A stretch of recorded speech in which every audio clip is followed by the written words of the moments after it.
Hey everybody, MJ here. Just popping a Leo beer out of my beer holder. Got a new one in. Welcome everyone. Welcome to the Real Taiwan. Let me put my chat box back on here. Okay, good. Now we're ready to go. We're broadcasting live on 3 platforms. We're on Facebook. We're on the Real Taiwan YouTube channel, and also one of my favorite platforms, Africa TV in Korea. When you say 안녕하세요 to our Korean friends and everyone around the world. And how's it going? I haven't been on for a couple weeks, but it's not because I don't love you. It's not because I'm angry or anything. I've been really busy, and I've been doing the mobile live streaming thing now since 2015, and I gotta set something here. It always turns itself off, and I don't know why. The live status indicator. Thank you, and that lets me know that I have audio going too. All right, never mind. I've been working on other stuff, and as much as I enjoy live streaming, it does take up time. I found myself on Sunday night, usually when I live stream on Sunday night, I found myself lately just wanting to chill and relax, you know. And I have been doing other things. I've been not just, you know, hanging out. And last weekend I was in Kaohsiung, and it just wasn't advantageous, I guess is the word. I love this time of year. Early to mid-October here in Taiwan. It doesn't get super cold, but a little bit windy. I got my wireless mic on. If we get a bunch of wind noise, I'm going to stick it in my shirt, which I did with my my 360 bike stream I did about a month or so ago. If you guys have seen that on the Real Taiwan YouTube channel and also on Facebook. Let me tell you what I have been doing. I got a bunch of pictures to show you, and I'm going to start from the beginning. Now, it turns out that there's a lady in our neighborhood, and for those of you who have been following me for years, knew my blog, know me personally, been in this neighborhood, there's a lady called Xiao Hui, and the upper 2 characters in the left-hand corner are her name, Xiao Hui. Xiao just means little, small, and part of her Chinese name has the word Hui in it, so Xiao Hui is like a nickname. And then underneath it says Thai style, those are the first 2 words, and then the next 3 words in Chinese are Xiang La Fan, which is how you would say that Thai basil dish over rice, generally with pork. In Thai, they would call it kapao mu, and of course, rice in Thai would be cow. So, yeah, Xiao Hui used to have a restaurant here in Taiwan back in like 2005, 2006. It was the predecessor of Wen-Wen's place, and Wen-Wen actually kind of bought Xiao Hui out. And that was, you know, before I started live streaming, you know, mobile live streaming. Excuse me. So she and her husband have, this is the front of the place, and they have a little Vietnam style, what this says, it says Vietnam style beef noodle soup and Thai style pork noodle soup, and then you see it says Mai Tai pho bo at the bottom. And of course, Mai Tai, that just means, you know, Thai style, but pho bo is how you say that, Vietnam beef soup. And so they got that cart out front. They're eventually going to incorporate that. But inside, it's kind of just a modest place. That was like the night they were setting things up. So got quite a few seats in there. And I got to tell you, it's only been open for about a week and a half. Added it to Google Maps right away, and they're getting customers. It's great. It's absolutely fantastic to see this happening. Xiao Hui says been gone for a long time, and to have her back in the neighborhood is really quite something. And what's so astonishing, and it must be just because of Xiaohui's influence, the food tastes identical. I'm telling you, those of you who have been to my neighborhood and the different blogger parties that I used to throw and barbecue parties that I used to invite people to, you guys all, if you've eaten at Xiaohui's, it's the same. It's it's Twilight Zone stuff. I mean, it's like, how can that be? Because her husband's Vietnamese, and her husband's cooking, and her previous husband was cooking too, and he was Thai, but must be Xiaohui's influence over the whole affair. So, over the weekend, we went to Lala San, Lala Mountain. San means mountain, and this is a panorama that I did of the area from a platform that I was standing from. And wow, it just beautiful place. But I want to show you something because I tried to use my drone. Dave, how's it going? Good evening. Thanks for joining. All right, I need to do this right here. I want to play this video. Watch this. This is my remote control. That's my drone on the ground, right in front of the remote control. All green lights, connection. But I keep getting this warning on the screen that the transmission is being blocked. And with the drone so close, I'll play this again, with the drone so close, it shouldn't be happening. You know, I got like red bars and orange bars. It's ridiculous. So I have opened a case with DJI, and they asked me to send the drone back. So I'm sending the drone and the remote control back. I don't know which is the problem, but we're gonna get it solved. But Lala San is known for, let me show you, this is what it looked like out our hotel room window the next morning. Fantastic. Lala San is a beautiful area. It's in Fuxing, and to get here I have to go by the famous Shaolai waterfall, which you guys have seen. I've talked about that many times on my channel. If you look on my channel, I have 2 drone videos that I shot of the waterfall. One of them is dangerously close. I'm actually surprised I didn't lose the drone, but all I can say is I guess I'm not that bad of a pilot, I guess, but or you know, just lucky. But this is that area. It's in Taoyuan County. It's actually not that far north from where I live. It's just east, deep into the mountains. This is about a 2.5 hour drive deep into the mountains from where I live on the coast. And you know, from the roof of my house, I can see the ocean. All right, now I was gonna live stream that night, but this is what it looked like because there's a deck there, and the deck has some lights. It's very, very cloudy. We're disappointed because Lala San is a dark place. And we brought our telescope, and I broke it down and put it in the car, and it was totally useless because it was drizzling. The reason I did not live stream from Lala San was because it was drizzling, and I had no idea if it would like suddenly just burst into rain, and it's like, ugh, I can't stand that, so I didn't, but that was just me.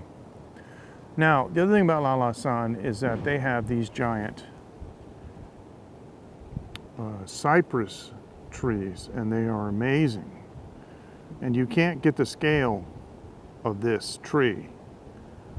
You really can't. But let me do this. Let me just move this over here.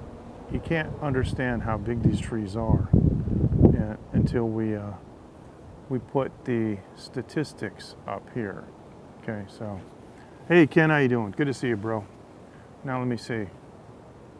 Okay, this tree is 35 meters tall. You see the 35M? And then you see below that, oh, okay, well, yeah, I'm sorry, it's in English, but I'm reading in Chinese, but the next words in Chinese mean circumference, 10 meters. All right, we can just read it in English. English name, let me just do this. I'm just gonna blow this up for the English name. Taiwan red cypress, and it gives it the name in Latin. The age of the largest scaffold trunk was approximated as 1,075 years, and the estimate of that date was made in 2022. And the trunk form is made from at least 7 individual trees, and they're fused together. Height 35 meters, circumference 10 meters. And this place in Lalasan has a whole bunch of these trees, and they're all numbered. It's pretty amazing. And that's the tree. And you look at it from the side. Now let me just do this. You can see this thing is massive. Okay? And I'm standing probably, I'm gonna say 5 meters away from it, off the path. So that's a big tree. So that was a lot of fun and well worth going. Now, what else gotta show you? Oh, I wanted to show you, before I forget, one of the dishes I got at Xiaohui's. Come on. That is her version of the Vietnam beef noodle soup. Only this one, did I ask her to make this one with pork? I forget. I think this is beef, but don't quote me. But it got the rice noodles down underneath, and it was off the charts. It was great. It was amazing. Okay, I'm just going through my list here. Okay, now, we had a typhoon come through here, and it was pretty devastating to the south. And if you'll notice, I'm going to blow this up here a little bit. You'll notice kind of like the red zone, and this is showing an area near an island. You see the box down in the far right that says 3.5 meters? Okay, well, that's like the wave height, unless I'm mistaken, I'm trying to read that. Yeah, I believe that's talking about the swell.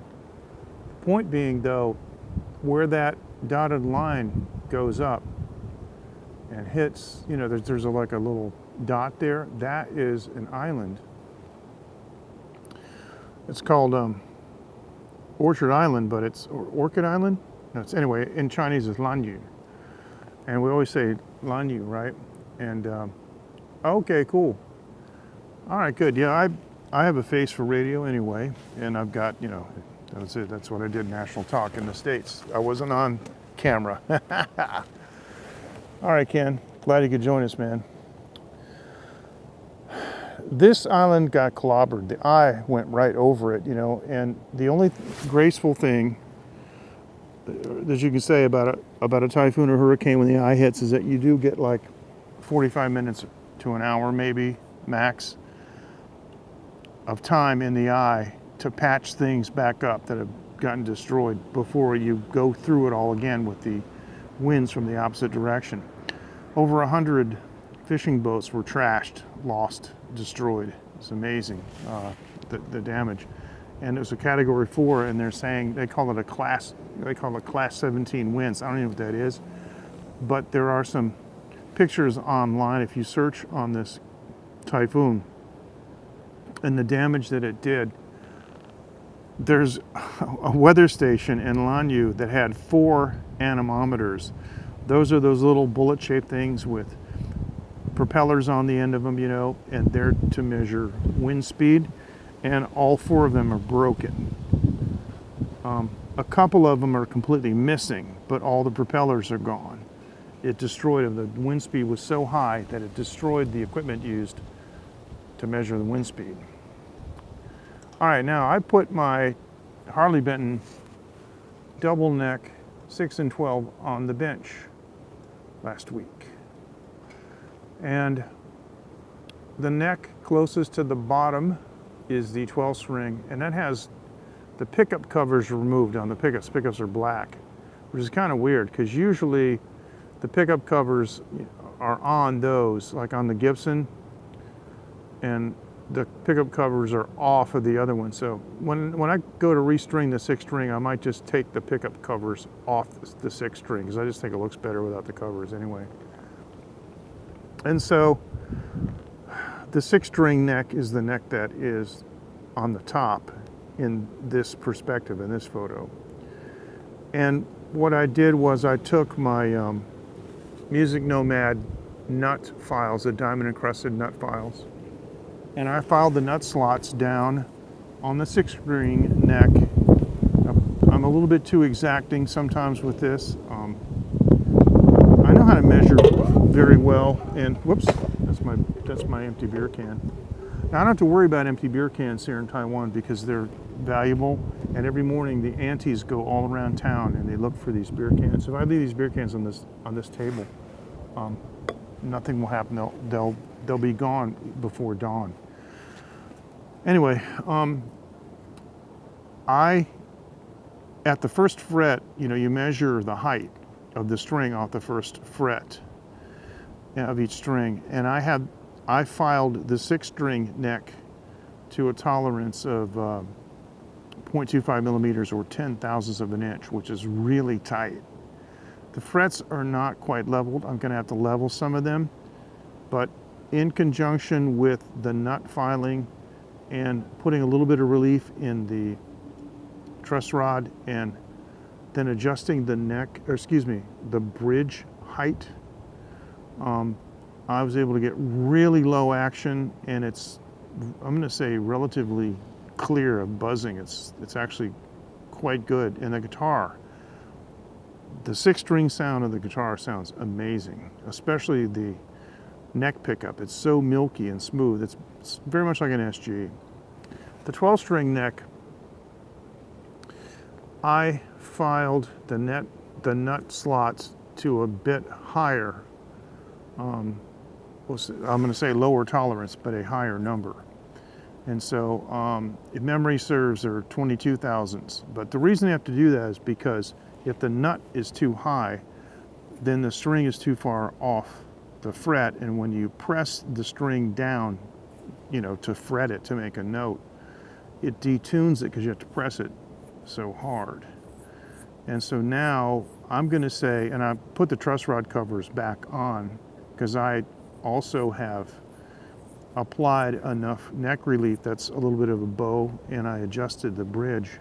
Actually, the bridge on the 12-string, the bridge is all the way down on the bass side. So it's a pretty amazing setup on it.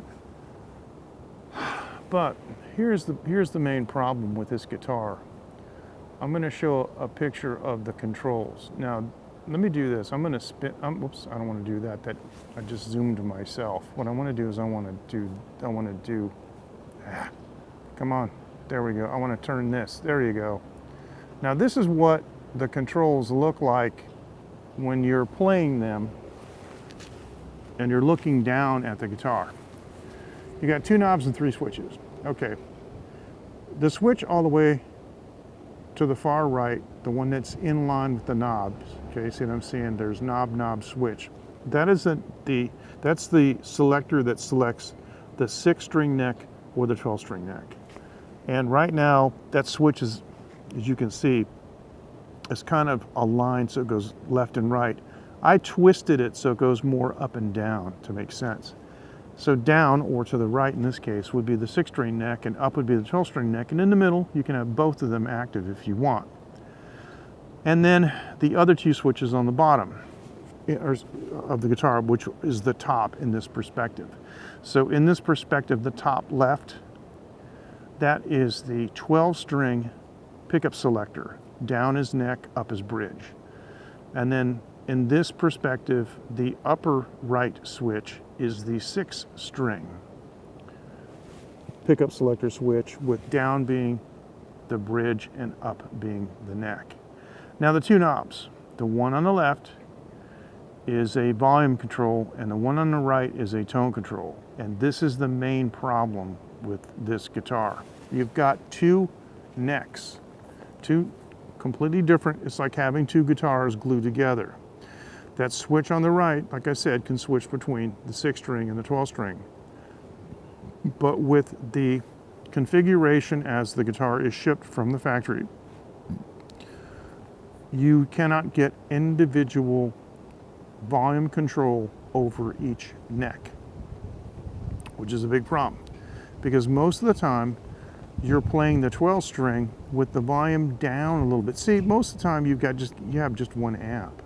Now you might have a bunch of effects pedals and things, but essentially It's not a stereo guitar. Each neck does not have its own jack or output.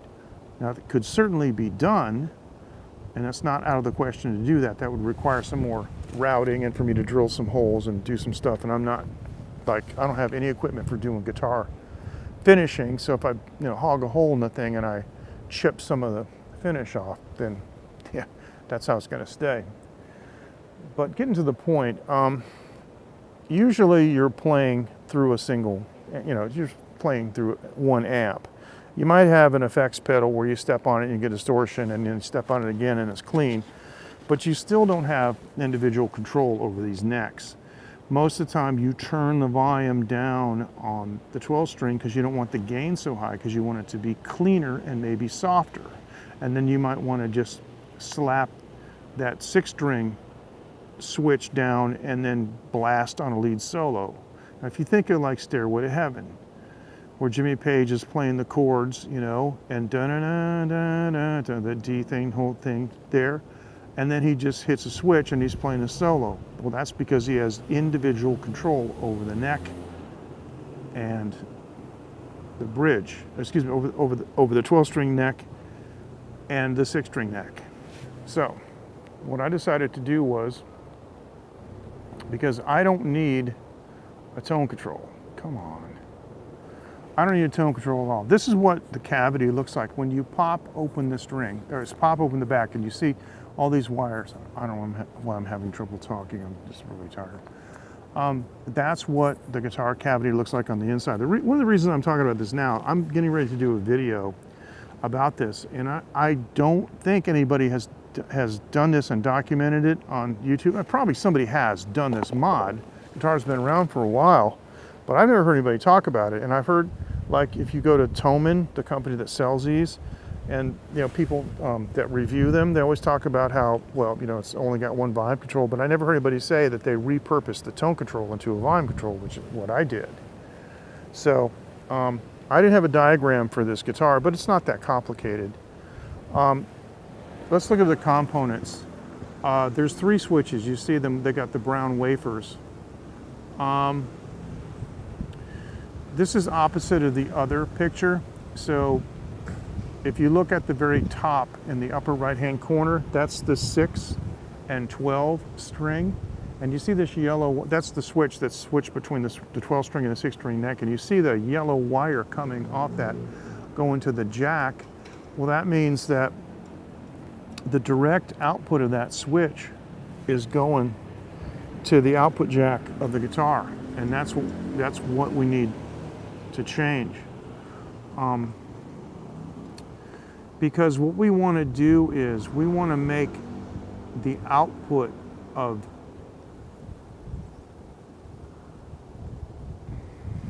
wait a minute, let me go back.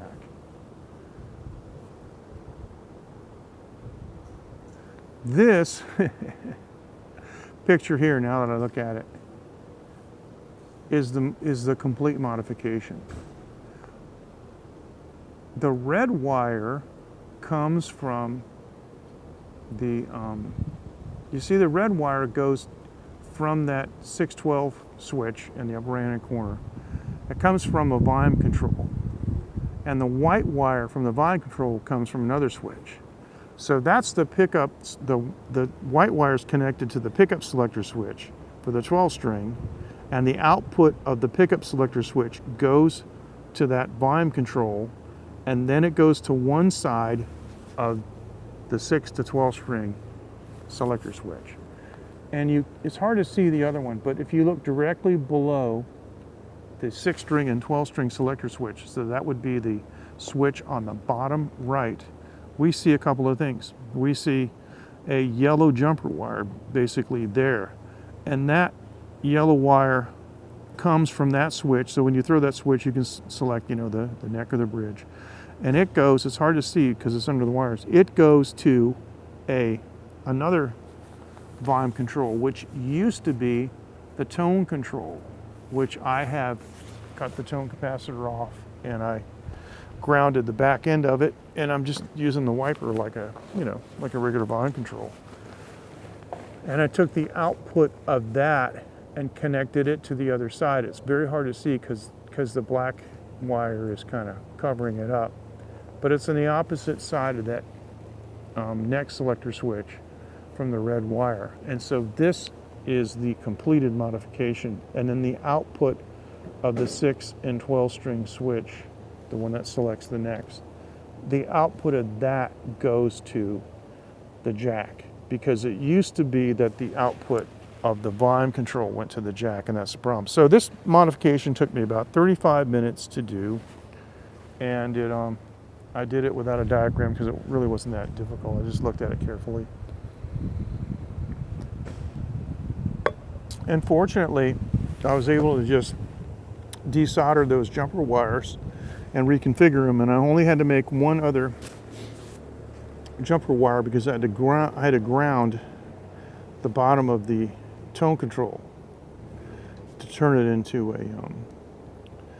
a volume control. Because when it's a tone control that operates completely differently, it just puts a capacitor across the output with varying amounts of the signal going through the capacitor to ground, and that's what rolls off the high end. You're basically shunting the high end to ground, and so that's kind of the opposite of the volume control. So anyway, I'm going to do a video and I'm going to explain it a little bit better, and I'm going to have to come up, I'm probably going to use Affinity Designer, and I'm going to come up with some with an actual diagram to show people what I did. But then I want to do a playing demonstration, because I got to tell you, now that I have the nut filed, you know, on both necks, and the strings are just perfectly positioned off the fingerboard, and I always start with the fingerboard perfectly straight, you know, and then I add something ridiculous, 10 thousandths, 12 thousandths of an inch of relief, that's bow, in the neck. The thing plays like a dream, and you can actually play Led Zeppelin on it, because now the front volume control is for the 12 string. So whereas with this picture, like I showed you before, whereas the volume control on the left used to be the master volume, of course I don't like to use that term anymore, but the total volume, and then the right hand knob was the tone control. The left hand knob now is the 12 string volume, and the right hand knob is the 6 string volume. And you'll notice the 6 string volume is behind the metal tailpiece that holds, you know, the strings, and so it's very convenient for rolling that up and down, because that is by far the most dynamic control on the guitar. You're always playing the 6 string and modulating the tone and the amount of distortion, you know, with the volume control. And then of course everything else lines up, because, you know, the left volume knob is the 12, the left toggle switch is the 12 pickup selector, and then the right volume knob is the 6 string, and then the right switch is the pickup selector, and then the remaining switch on the far right, you know, which is at the bottom of this picture in the bottom right, that's the 6 and 12 selector switch between the necks. And what I did was I rotated all the switches so they're sort of up and down, but at an angle, because when you're holding the guitar, these switches are off to the right, and so I wanted to kind of just look at them at an angle and just be able to pop them up and down at an angle that kind of matched how I strum the guitar, if you can understand what I'm saying. What I'm saying is, if I was holding the guitar, the switches are to the right, and I don't want them going up and down. I want them going this way with the angle of my hand. So yeah, just a little bit of good old-fashioned engineering, and boy, does it work. So yeah, it really, really is. Hey Patrick, how's it going? Good to see you, bro. Yeah, speaking of beautiful guitar, and Patrick's been sending me pictures. The guys have probably seen it on Facebook. But he has a CNC machine, and he has built a new telly kind of guitar that he calls the Citycaster, and he engraved a map of the city of Lyon, France, where he's from, and it was amazing. And we were at that city. It was just, it's been something to see. And I was privileged to watch his CNC machine carving the neck, and that was a really nice experiment. And so now he's got it completed. I mean, it's a couple of little things. Like you said, you had to paint like the scratch plate on the back or something, and then like the truss rod cover. But the guitar is essentially done. It's like fantastic. So now I want one. And so Patrick said, send me your specs. So I think we're talking about 2,500 to 3,000 euros is what I think we're talking about. So there you go. Let me just do this, okay? I don't know if I actually saved them or if they're saved automatically, and I can't switch. If I try to switch to another app, you know what I mean? If I try to switch to like, because you sent me these pictures on WhatsApp, if I try to switch to that, that's gonna, but maybe, hang on, maybe I could do this. Hang on a second, guys, hang on. I might be able to do it this way. If I can go to the WhatsApp, video, photo, recents.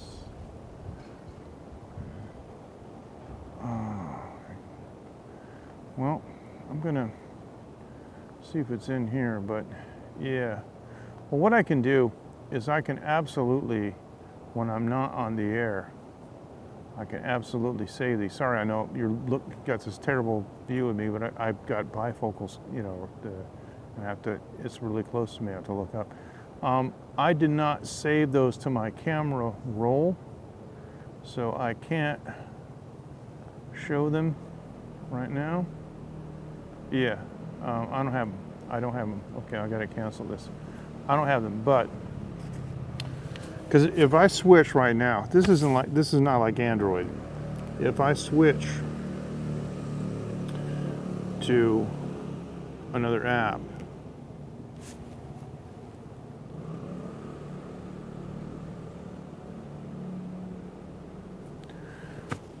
I know when I'm live streaming with my Insta360 camera in 360, if I switch to another app, it kills it. With Prism Live Studio, I think it freezes. So, yeah. So I guess do we want to run the risk? But basically, yeah. I could go to our WhatsApp chat and choose to save the photos to my camera roll, and then Prism has access to it. Prism has access to all the other all the folders on the phone, but I just don't see a WhatsApp folder. So evidently, I don't know why. I mean, it's obviously on the phone if I can see it. I mean, by nature, everything is downloaded, but I don't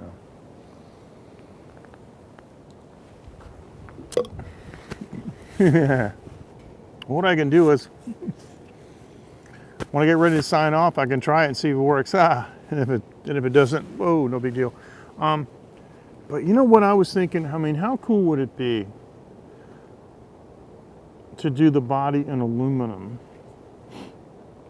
and then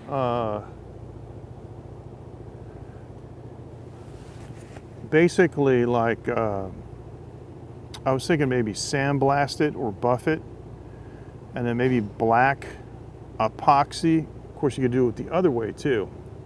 Hey Bernardo, fist bump to you too. How's it going? Good to see you, bro. Yeah, are you in?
Okay. Yep, here's what we got. Dead battery. That went down quick. This guy's got like 3, but this one's out of it, so. Yeah, it's telling me the battery's dead, and all right, we'll just go on. Yeah, I pulled the plug on it, so now we're on the, yeah. Anyway, what I was saying was, that chemical that you use for blackening aluminum, you know, if you did like a an aluminum body for the CityCaster, and you know, CNC the whole thing, then you could just dip it in that black chemical and then buff the proud area, and that would probably look pretty amazing with the you know, or the opposite, whatever. So, but yeah, see, with me, I'd want like an aluminum body, and you know, the CNC machining probably. Hey Dean, didn't see you come in. Fist bump, thanks. Sorry about that. I like the Burns trisonic pickups, you know, toggle switches, whole thing. So thanks, Ken, and you have a good day at work, man. Hey, everybody, look, this font seems larger to me. Now watch, the subsequent one's coming. I don't know why that is, but it does it sometimes. I don't know. We gotta report this to Jake and see if I'm right or wrong about that. But check that out when some of the other comments come in. So yeah, see, that looks smaller to me. I don't know why that is.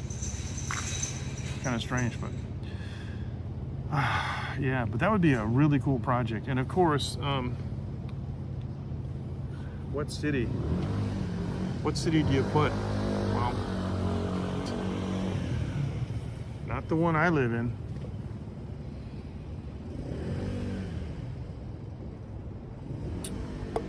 I'd love to see a Paris caster, though. That'd be pretty cool. CityCaster. All right, hang on. Hold on.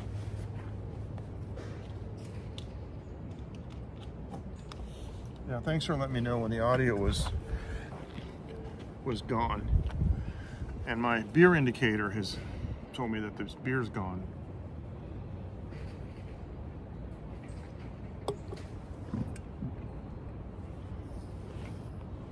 Bye, Ken. Take care. You know, it might be when it word wraps. Yeah, there you go.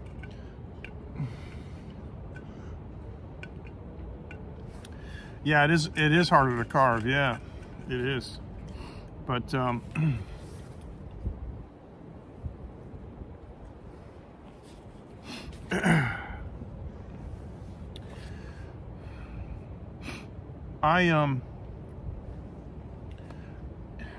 you can't get out of this because I already know you can do anything. There's no limit to what you can do. So see, this is the problem that comes with extreme competence in things.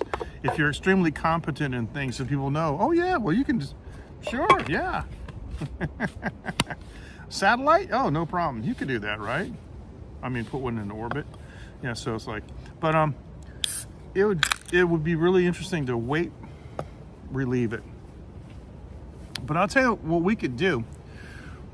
We could work together on that, because I could have one of my factories here just cast it, and then it would really be a caster. That'd be cool, wouldn't it? Because if you're going to CNC machine it, then you can just sand cast it, get it kind of net near, and just, you know, surface it. That'd be cool, wouldn't it? That'd be really cool, actually. So we'll have to talk about that, because we may make some tools and just do it. For that matter, you could do an aluminum neck too. Of course, you know, I read about one of Les Paul's early guitars he made out of aluminum back in the old days with the super high powered lights. for TV, you know, the sensitivity of the cameras not being what they are today. He said that he'd throw the lights on them and all of a sudden the guitar's way out of tune, you know, because it started heating up. And then he got it all in tune, and then they cut the segment off and cut the lights off, and it went back. And then when they cut back to him later and turned the lights on, and it just never stayed in tune. I mean, too bad it didn't go back to where it was, but I don't know. Patrick, what do you think about doing a sand casting? Or I could even do an investment cast. See, the great thing about it is I could carve a piece of wax, you know, or any of the other materials. So we could 3D print, you know, some of the lost wax. You know, talking about the tooling wax, and just make whatever shape that you want, and just yeah, it'd be cool. You could even do the cavities and so forth. You know, that'd be pretty cool. So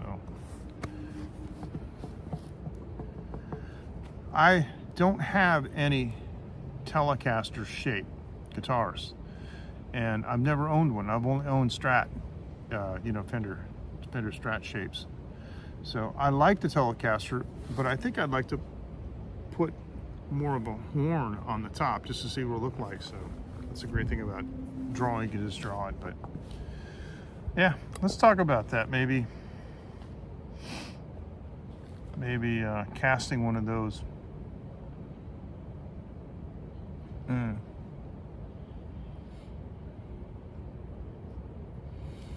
Yeah,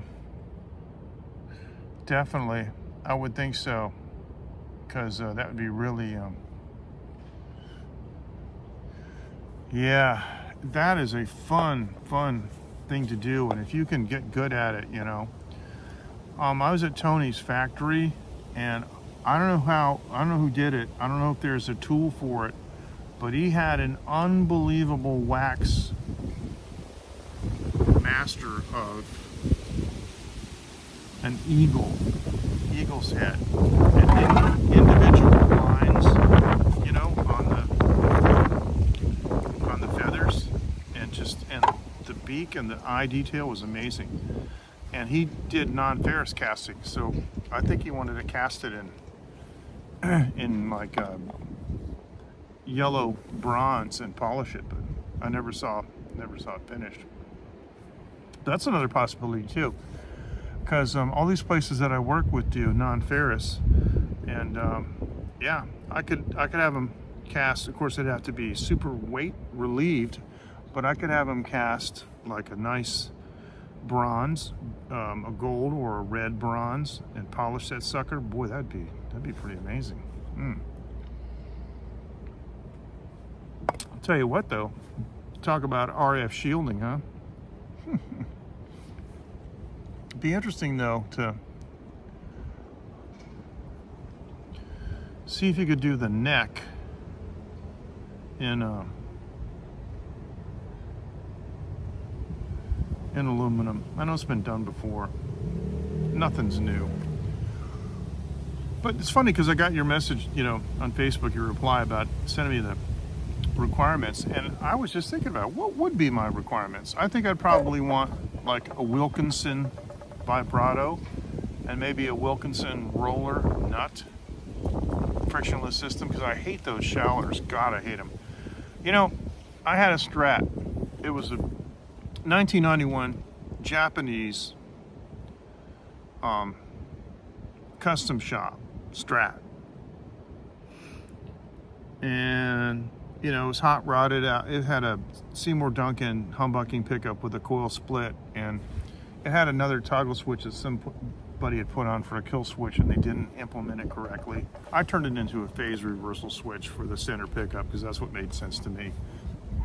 Locking nut, you know, the stupid hex keys, and God, every time you want to change a string, for crying out loud, I gotta unscrew this thing down there, and it's got this stupid block down the bottom. It's like, what's going on? My Brian May guitar, everybody thinks the Brian May design is dumb. I mean, they just look at it like it's just a toy guitar. Through body, kind of like a Strat, you know, and this is the one that's like the Burns, not the original one with the knife edge. And there's an F fret at the top, and the nut is not a nut, it's just a string guide, because the string guide is cut lower than the nut, than the F fret. And that guitar, you dive bomb on it and let go, it comes back, because the strings are sliding on the F fret. It's a frictionless thing, and the original's like that too. So the alternative is, using an F fret, would be to use a roller bridge. It's a roller nut. So I was thinking, yeah. But there's also a bridge called the Evertune, which is really interesting because it doesn't allow the guitar to go out of tune, no matter what happens. And then your tuners just become a tensioner, and you can tune them like crazy up and down, and the bridge compensates. So I don't know if Evertune makes a vibrato version though, but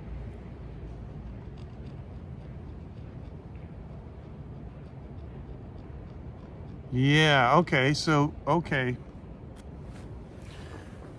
you approve of that. Okay, good, sweet. Let's talk about that, okay? And then I gotta figure out what my budget is for this thing, but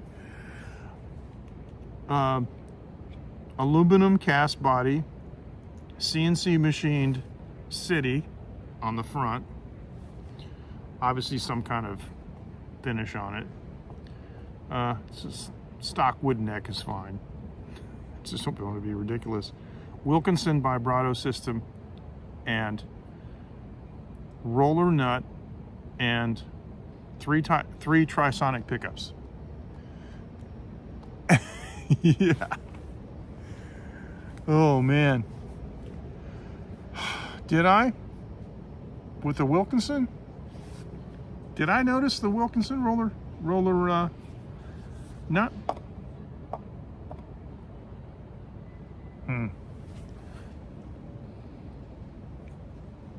I was focused on the craftsmanship and the tones, because you've got some amazing guitars.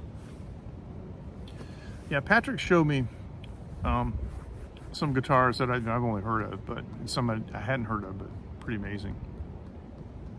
And that metallic, that thing is just like, okay, I'd appreciate that, thank you. That metal telly is just, that was amazing. I never saw anything like that. You know, it's Patrick showed me this guitar that looked like it was built on Junkyard Wars, literally. But when you look at it, you realize the craftsmanship is off the charts. It's just designed to look rustic. It's designed to look distressed, you know.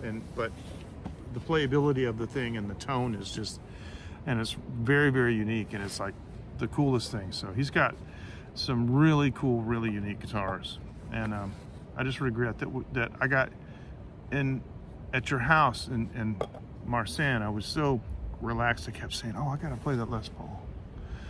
Oh, let me take a nap. I gotta play the Les Paul. Oh, let me go lay out by the pool, or let me just sit just at the table and read." It's just amazing. I just never got around to playing it, so.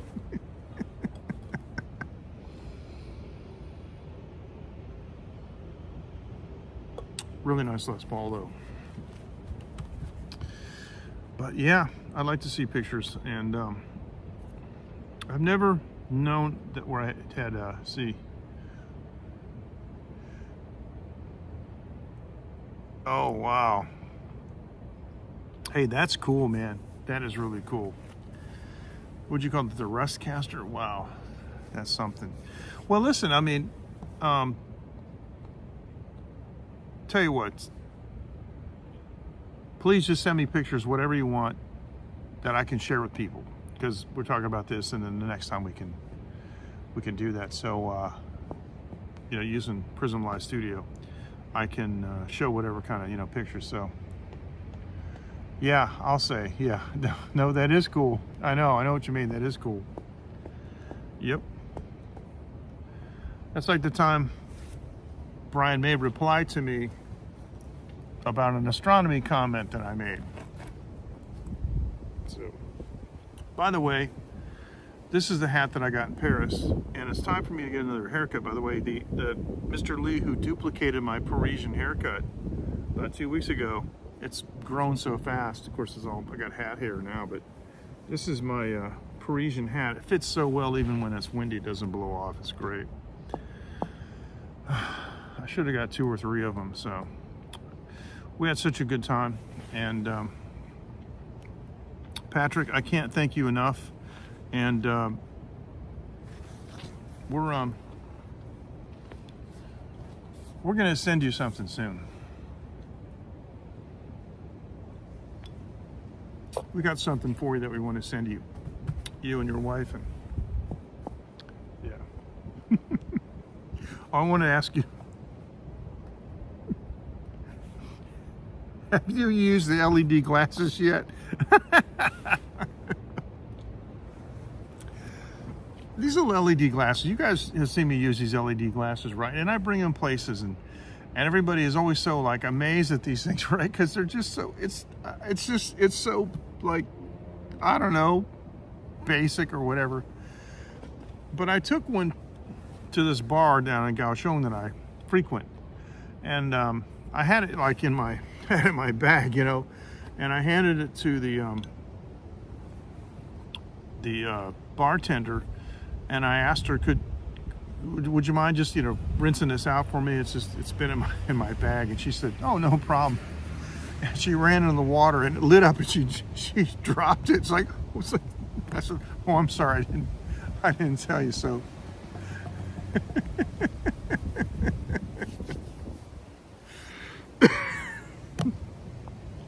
That is so funny, man. And you can surprise people like that. So yeah, exactly. It's like instant party, and the ice cubes are a pain in the neck. I'm going to tell you right now. But the first, you can use them a couple times. You got to be really careful about I want to redesign. I want to talk to Tony. I've got an idea for a design, because the thing of it is, it has to be completely sealed. Has to have desiccant material or maybe nitrogen gas in there, and has to be completely sealed, and wireless charging, so that there's no replacing the batteries and losing the gasket and the whole thing. But the LED ice cubes are good for a couple of uses, but you really have to be careful, because what happens is I don't know why they don't do this. They didn't use the rust-free kind of stainless, and so where that wire that lays across the back of the battery, goes down into the circuit board, it rusts down there and it corrodes it, so you lose connectivity on the battery. So but if you use the ice cubes and you immediately open them up and put them in like a bag of rice or something, to uncooked rice, and you might be able to make them last longer. So, but at least with the LED cups, the glass it's completely, the chamber on the bottom is completely sealed. So I've had some of those for a couple of years and never had problems with it. Just swap out the batteries. That's hilarious.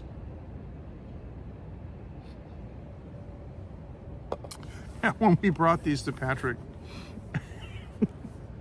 because I brought them in my suitcase, and I had an LED ice cube for each one of the glasses, and I had to pack my socks too, so I just wrapped the LED ice cubes in a sock and stuck it in the glass and put it in the box. And I presented Patrick and his wife with these glasses, and I opened up a couple of them, and I'd forgotten to take my socks out. Well, that's good. Okay, excellent. Fantastic. Well, could be maybe the environment there is better for it, but yeah. So These are silly little things that I think make life hilarious, especially if you don't tell people. Like I didn't tell the bartender, and it lit up, and it's just kind of, So I was in Kaohsiung over the weekend, and I had my glass with me, and I took it to the bar, and people were, oohing and on, and I changed the batteries a couple times, and then I brought it. It's at my in-laws' house, and one of my wife's sisters saw it and really liked it, so I just gave it to her, And she's got a son same age as my daughter, and they love it, so hey. But when I go back to Kaohsiung, and I go back to Oxford, to the club that I like to hang out there, I'm going to bring a case of them with me, because they're so cheap. I'm going to bring at least 24, maybe 30. Just take them on the high-speed rail, and just, hey, I'm playing guitar tonight. Everybody in the bar gets an LED glass. Why not? It's like those light sticks, right? Seen them, at the concerts, and they're all controlled, by the lighting director. So that's pretty cool. I got to be careful how far I lean back, because I don't have my wireless mic on, because the receiver went dead. That's pretty bad. So looks like I got to charge that thing up, but oh well. I could have charged it while I was using it, but I just decided to take it out. But yeah, Patrick, we got a lot of stuff to discuss about this this guitar thing. But yeah.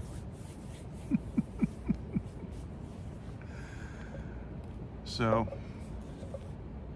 LED glasses, LED ice cubes, and you guys have seen my my Sigma male LED visor. It's funny because there's a movie, gosh, I forget the name of it. I have a line group for my followers, and in the line group I posted this, but a movie came out about a company making robotic wives, basically.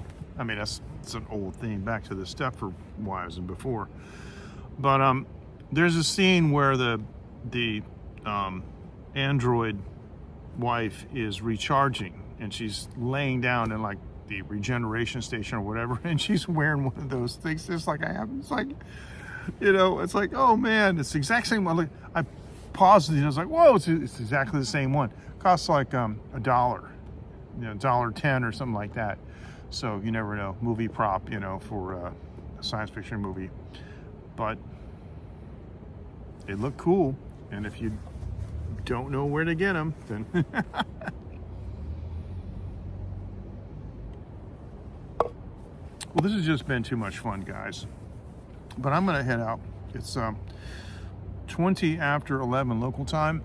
I notice the sky is getting a lot clearer, and even though, oh yeah, look at that, there's Jupiter right there, man. Even though I'm in a Bortle Class 6 bright suburban area, it's just I can still see some pretty decent stars, so I'm looking forward to the upcoming winter with my new telescope. And yeah, there's some cool stuff coming up. There's some, this month and next month, in December, the next couple of months, there's going to be some great meteor showers. And the one thing I loved about being at Patrick's house, it was so dark. We were just laying out by the pool on the lounge chairs, flat back, looking up. On a night when there were no like peaking meteor showers, because there are meteor showers going on all the time. They're always overlapping, but generally speaking, there's only 4 to 5 per hour for most of them. It's the ones like the Leonids and the Orionids that have high numbers like 100, 120 per hour. That's very rare. It peaks over usually one evening or 2 evenings. But just being able to sit there and see just 4 or 5 meteors. Boom. Really amazing. And I got to tell you, I have been trying to show meteors to my daughter Phoenix since she was old enough to talk about them. I used to hold her on my lap and until she would fall asleep. And Mommy and I used to drive all over the place looking for dark spots, and the weather would be bad. The clouds would be coming in.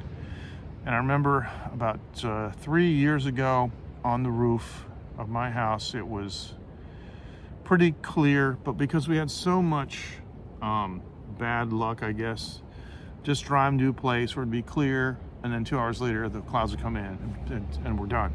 We just decided to just stay at our house, even though it was a little bit lighter than we want to be, and then of course masks the darker meteors. But we knew that there would be a couple fireballs, and Phoenix got to see about 3 beautiful monster streaks, and she was like, "Wow, Papa, that's so cool." And so I've never had the pleasure of taking her to a place yet like we said do in New Hampshire. I mean, my goodness, it's pretty far north. The air is clean. November, we would just sit outside. I'd have my little Coleman Black Cat gas-powered heater outside, like I would camping, and I'd zip my sleeping bag together, with the wife, and just lay on the air mattress and look up, and it's just amazing. And we would see 80 in an hour. Is amazing. And all the different kinds of colors. And being a ham radio operator, sometimes we'd be on our 2-meter handhelds talking on a local repeater. It's like, "Hey, did you see that orange one?" And people all over the state would see the same thing. It's just amazing because if they're 100 kilometers up, you can see it from a long ways away. But I've never been able to show that to Phoenix. One of those really high density, amazing meteor showers, and that's what I want to do. That's what I want to do. So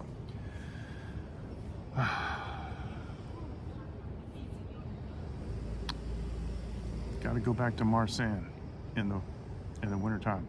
Hey, hi, 안녕하세요. Hey, 고맙습니다. Thank you for joining. How you doing? Good to see you on Africa TV. Thank you for joining. Welcome to Taiwan. All right. Good day. I'm having a great time here in the park in Taiwan, in the Hukou Industrial Park. I've been drinking Leo, which is it's upside down, which is a beer from Thailand that we have here in Taiwan, because we got pretty much everything from Asia here. So yeah, we're in Taiwan. Yep, the real Taiwan. And we're broadcasting on YouTube, on the Real Taiwan channel, and also on Facebook on my personal page. Yeah, it is good. It's good here. Life is good here. And I'm in a park, and let me see. I can show you on the back camera, and we can go. Yeah, we're in a park here. So no, I lived here for 20 years. So they recently redid this park a couple of years ago. In the middle of this were some big circular, kind of planters, and they just had some trees, and it kind of looked junky. But they cleared it out, and somebody has painted a volleyball thing here. And if you look over on the left here, you can hardly see these 2 poles here. Somebody put a net over here and just kind of put it out of the way. But they had these pavilions, like one over here, and the pavilions used to have. Let me do this.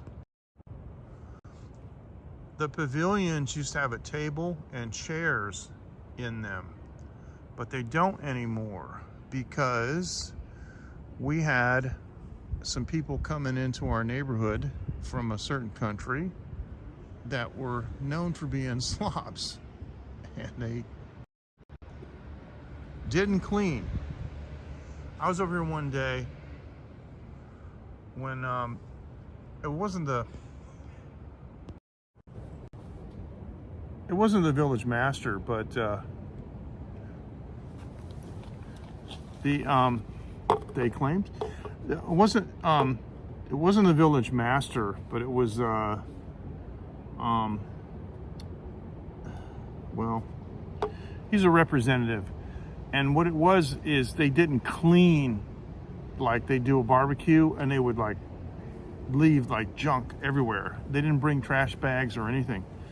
And the truth is, in Taiwan, there aren't very many like public trash receptacles because the city doesn't want to be responsible for, you know, taking the trash out. So, okay, cool. Oh, I missed that comment. It went really, really quick. I got to show this again. So, oh, okay. Yeah, thanks very much. I appreciate it, and I'll be sure and tell them. So thanks so much, Patrick, and say hi to your wife for us. And we really appreciate it. Thank you. But so they took the table and the chairs away and all those. And some of those people, you know, they're factory workers, they're adults, and they were playing on the kids' toys over here. Like they got the, you know, the little plastic toys they ride on that, you know, on the spring. You know, the spring goes back and forth. It's just like grown men sitting on there breaking these things, and so they took them out. So my daughter's grown out of that now, but when she was the age that, like I said, I've been here 20 years. When she was the age when, you know, she wanted to play with this stuff, I'd have to, you know, excuse me, sir. Do you mind if my child plays on this toy that you're occupying, just sitting there smoking a cigarette? You know, these kind of conversations. So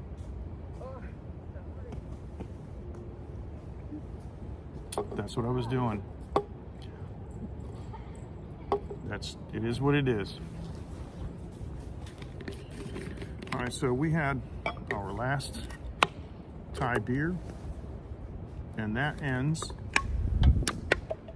the drinking for tonight. And those were some Filipino ladies, because there's a dorm right over here for the Filipino factory workers. I live in the Hsinchu Industrial Park, and there are a number of factories around here, and I use at least one of them for some of my ventures. But we got some big companies here: Formosa Plastics, Panasonic, and Mitsubishi Elevators. Giga Storage is over there. Rytech, the CD and DVD guys, and Chip Bond, and several other semiconductor companies are all in this neighborhood. So it's pretty high-tech neighborhood.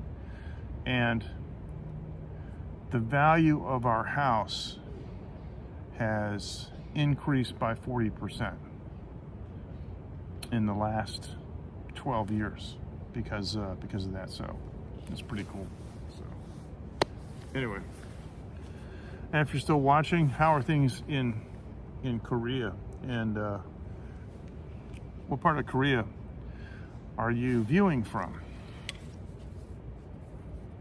So this part is in this is Hukou Township in Hsinchu County. So we're about a solid hour drive to Taipei. We're south of Taipei, about an hour on National Highway number 1. And I like it down here more than Taipei. I've never actually lived in Taipei. I'm not a big fan of Taipei, so too many foreigners, too expensive. All right.